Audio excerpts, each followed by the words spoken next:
There was a time when silence was sacred, when men and women sat alone with their thoughts, and the mind was a cathedral where truth echoed. Today, that silence has become unbearable. We reach for our phones, scroll endlessly, consume noise upon noise, because the moment we stop, the emptiness begins to speak. And what it says terrifies us. You feel it, don't you? That quiet panic that creeps in when you're alone.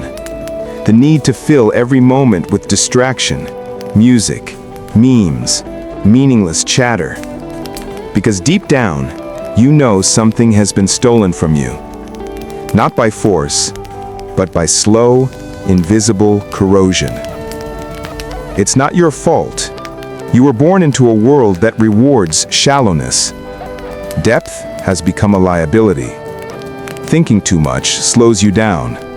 Feeling too deeply makes you weak. So you learn to skim across the surface of life, efficient, entertained, numb. In the 1940s, philosopher Dietrich Bonhoeffer warned of something he called the stupidity of the masses. He didn't mean lack of intelligence. He meant something worse. A moral and spiritual blindness that grows when people stop thinking for themselves. When the noise of the collective replaces the voice of conscience. Bonhoeffer wrote, "Stupidity is a more dangerous enemy of the good than malice. Because while evil can be confronted, stupidity defends itself with conviction. It feels righteous. The stupid person," he said, "becomes a tool, incapable of seeing reality even when truth stands before them." That was 80 years ago. He couldn't have imagined what we'd become. Today, our stupidity is no longer a defect. It's a system. It's profitable.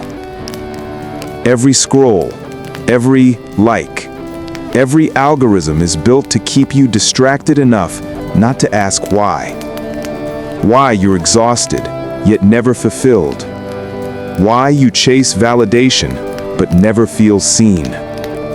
Why your thoughts feel borrowed, secondhand, echoes of things you've read, watched, or repeated without ever truly understanding.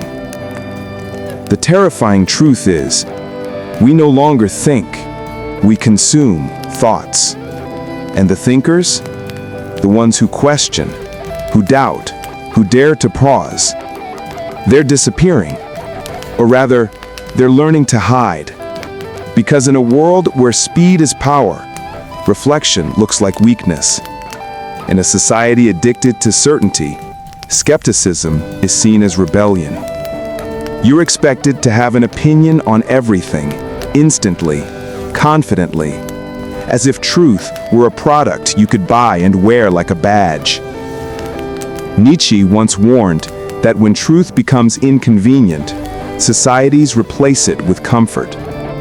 He said, "People do not want to hear the truth because they do not want their illusions destroyed." And we've built an empire of illusions. Our gods are now influencers. Our scriptures, feeds. Our prayers, comments and likes. We kneel before attention, not understanding. And like every civilization before us, we worship what will one day destroy us. Think about it. The Romans had bread and circuses. We have Netflix and TikTok. Different tools, same purpose. To keep the masses entertained, docile, obedient. Plato called it the cave. He imagined prisoners chained in a dark cavern, mistaking shadows on the wall for reality. When one escaped and saw the sun, the others called him mad. Because truth, once seen, is blinding. You are living in that cave now, except the chains are invisible, and you place them on yourself. Every time you escape discomfort by scrolling, every time you trade solitude for noise, Every time you avoid asking the hard questions because the answers might dismantle who you think you are, you tighten those chains. Machiavelli understood this centuries ago. He said power isn't about truth, it's about control of perception. Keep people entertained and afraid, and they'll never rebel. He wrote that leaders must learn to appear virtuous while being ruthless beneath. Sound familiar? Look around. The most corrupt often rise to power not despite their deception, but because of it. They understand something most people don't. The truth doesn't have to be hidden. It just has to be buried under distraction. You might wonder, what can I do? What's the point of thinking deeply in a shallow world? The answer is simple, but it's not easy. You must become dangerous again, not in violence, but in awareness. In a world that fears silence, choose silence. In a culture that worships noise, learn to listen. In a time that prizes conformity, think independently. Every empire of deception begins to crumble the moment someone chooses to see. But let me tell you something uncomfortable. Awakening is lonely. The deeper you think, the fewer people you'll find beside you, because most are addicted to the comfort of illusion. They need the noise.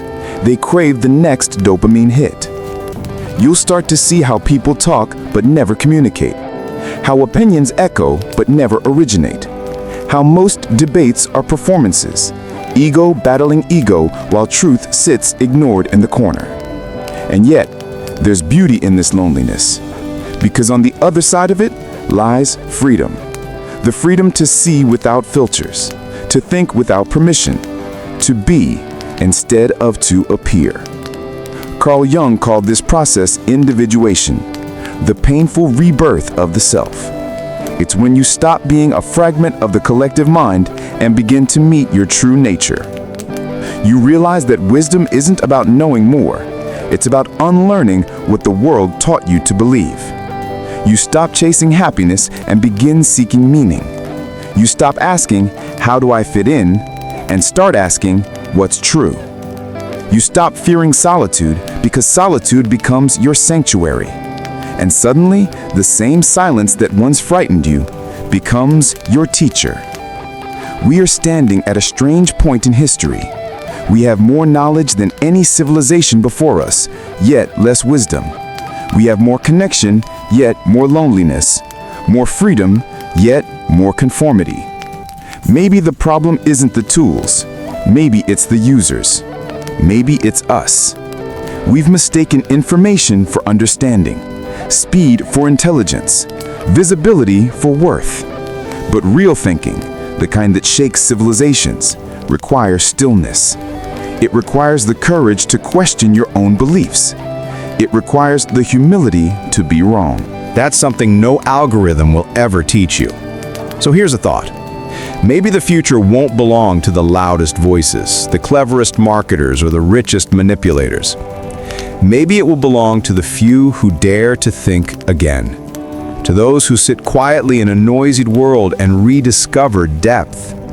To those who are brave enough to see through the fog of illusion. Because when the noise fades, and it always does, the only thing left will be the mind that learned how to listen.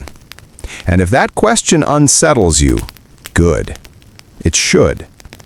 Because awakening doesn't begin with peace. It begins with discomfort. That small, gnawing sense that something about the way we live is deeply wrong. You can ignore it, like most do, or you can follow it, even if it takes you through the darkness. Every philosopher who ever mattered, Nietzsche, Socrates, Kierkegaard, Bonhoeffer, they all began there, in disillusionment. They refused to pretend that comfort was truth.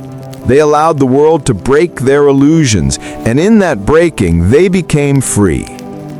There's a story about Socrates that few remember. As the city of Athens was falling deeper into corruption, his students begged him to stop speaking, to stop questioning. They said, "You're making enemies of powerful men." But Socrates only smiled and said, "The unexamined life is not worth living." He drank the poison not because he wanted to die, but because he refused to live asleep. That's what truth costs. Not applause, not comfort, freedom. And freedom in every age is the rarest luxury. Today, your prison isn't made of stone, it's made of dopamine, of endless stimulation designed to keep your mind dull and docile. You are given 1,000 choices, but all lead to the same outcome: distraction. It's not oppression, it's sedation. A population that can't stop scrolling doesn't need to be censored, it censors itself. You think you're free because you can choose your entertainment, but the truth is, the more entertained you are, the less you think. And thinking is the one thing they don't want you to do. Because the moment you begin to think, truly think, you stop being predictable. And in a world built on control, unpredictability is the last revolution. Plato's cave is not ancient history, it's now a digital landscape. The shadows are the content, the firelight, the algorithm, and every scroll is a deeper step into the illusion. But here's the paradox. The chains are not locked. You can walk out anytime. You just have to be willing to face the light. And that's the hardest part, because after years in the dark, the truth burns. It burns away certainty, it burns away comfort, it burns away the identity you thought was you. But once your eyes adjust, you'll see what the others can't. The real world was always waiting, still, quiet, painfully beautiful, and completely yours. Bonhoeffer wrote his letters from a Nazi prison cell. Surrounded by violence, censorship, and lies, he saw clearly what most couldn't: that evil doesn't always look like a monster. Most often, it looks like obedience. He said that stupidity thrives where people surrender their minds to others, where they choose safety over truth. His warning wasn't for his time, it was for ours. Because now, obedience doesn't mean bowing to a dictator. It means surrendering your attention. It means letting your thoughts be curated by strangers. It means believing what's easiest, not what's real. And that's maybe the most dangerous kind of stupidity, the one that smiles while it destroys you. Nietzsche once wrote that he who fights with monsters should see to it that he himself does not become a monster. It's a warning we've ignored. We became so obsessed with destroying evil that we adopted its tools: deception, manipulation, pride. We turned philosophy into content. We turned wisdom into aesthetics. We turned truth into performance. Now we quote Nietzsche on Instagram, but never dare to live what he meant. We romanticize suffering, but avoid actual struggle. We speak of awakening while drowning in distraction. We've confused awareness with transformation, and that confusion is killing us. So what does it mean to wake up in this age of noise? It's not rebellion for rebellion's sake. It's not cynicism or despair. It's the quiet, radical act of reclaiming your attention. It's the choice to be present again, to see, to think, to feel without filters. It's understanding that you cannot fix the world until you've learned to face yourself. Because every system of control, political, social, digital, depends on one thing: your inner chaos. They keep you distracted so you never notice your own mind turning against you. But the moment you sit still, the moment you truly listen, you begin to see how much of you was constructed by noise. That realization is terrifying, and it's also the beginning of freedom. Carl Jung said that modern man suffers from a loss of soul. He meant that we've traded depth for convenience. We no longer descend into ourselves. We skim across the surface, afraid of what we might find below. But your soul, the real you, doesn't live in the noise. It lives in the silence you keep avoiding, in the questions you keep postponing, in the discomfort you keep escaping. If you can sit in that silence long enough, without distraction, without escape, you will start to remember who you were before the world told you what to be. That is the rebirth every philosopher spoke of. That is where truth begins. And maybe that's the hidden message buried in every ancient philosophy, that salvation doesn't come from systems, leaders, or gods. It comes from awareness, from the simple act of seeing clearly. The Stoics called it ataraxia, inner stillness amid chaos. Buddha called it enlightenment. Bonhoeffer called it conscience. They all meant the same thing. Wake up, see what is, refuse to be sedated. Because only when you reclaim your mind can you reclaim your life. So maybe the question isn't, why is the world so shallow? Maybe the real question is, when did you stop thinking?